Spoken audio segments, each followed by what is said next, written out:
from Guardians of the Galaxy Volume 3. He is the High Evolutionary, and I just want to say, Chuck, how are you? It's been a while since I, we talked the I last know time. it's good to see you again. Last time we talked, I had to just not answer any of your questions about this. Now I can. Yeah, exactly. You remember? Oh my God, that's so Yeah, funny. Oh my absolutely. gosh. Yeah. I love that we get to connect, and now we can definitely talk about this. But before we dive into the High Evolutionary, I have to ask, going from Peacemaker and now this gigantic franchise, the MCU. I mean, what's that feel like for you? I haven't been able, although it's been 2 years since I knew I might end up where we are now, I still haven't.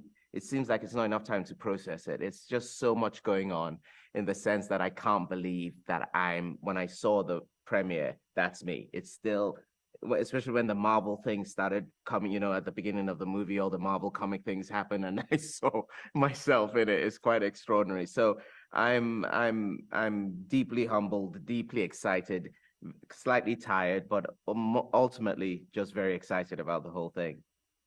You were so good in this, man. I mean, like, you fit into this universe so brilliantly.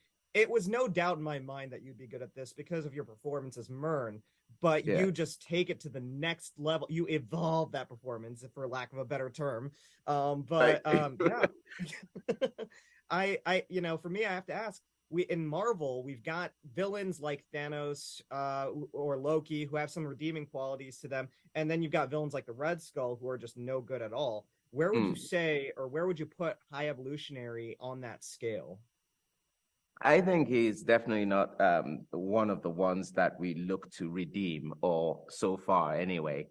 Um, yeah, so I would say that he's not a sympathetic character and he's not an empathetic character, and that was never my goal with it. My goal was to ground a very dangerous symbol of zealotry and single-mindedness and experimentation and eugenics and all the stuff that are just not good for our race, humanity, and to ground that into someone that, even though we're enjoying this performance in this galactic world, we can recognize. That was a remit from James. He said, ground this guy. So my goal, if people understand where he's coming from or find a certain amount of, I don't want to go as far as sympathy, but understanding of his mission, that's great. But I wasn't interested in playing for that. I was interested in playing the full story and letting people make up their minds.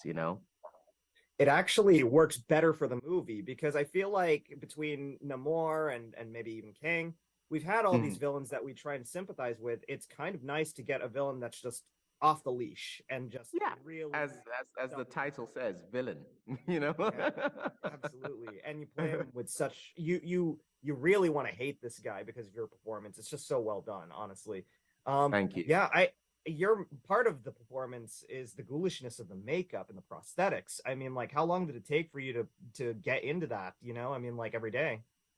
It was actually much quicker than you would think because my team, Alexei Dmitriev and Cassie Rusek and Scotty and stuff, they really got it down to they nailed it. It took about 75 minutes by the end of it to get into the pieces, the prosthetics. It started at about 2 hours and they just worked it down and chiseled the time off.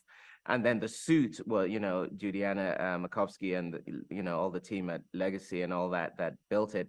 It was really quite easy to get on given the intricacy that it looks like. They really made sure that a big part of whether it was the prosthetics or the suit was that I could do my job as opposed to Mm. being incumbent. Like, it was important that you can move your face, you feel you can act. It was important that you could move easily, that they made it as light as possible. So yeah, it wasn't long at all. I wish it were longer because I love to fall asleep in the makeup chair, but they were like just doing it so fast. I was like, slow down, guys. I can take a nap here, you know? That's very good to hear. Hopefully, like, yeah. Yeah, I wanted to ask as well. Final question, really.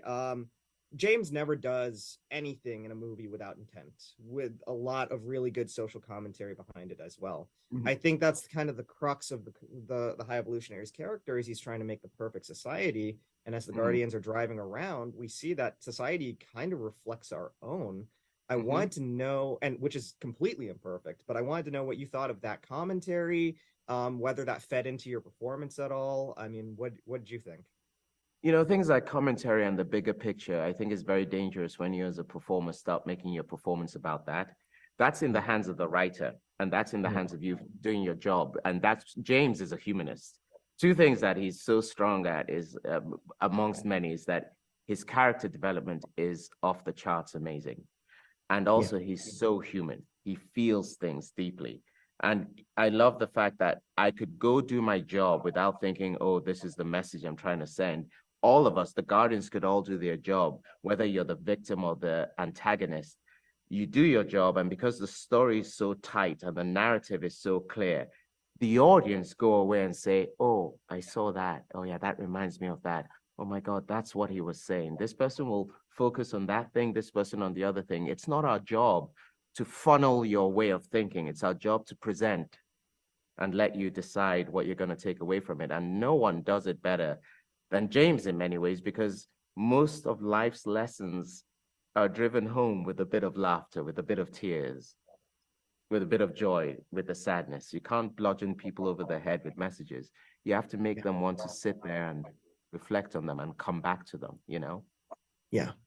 It makes the movie infinitely rewatchable, as does your performance, as does the tears and the laughter that we get from this amazing movie.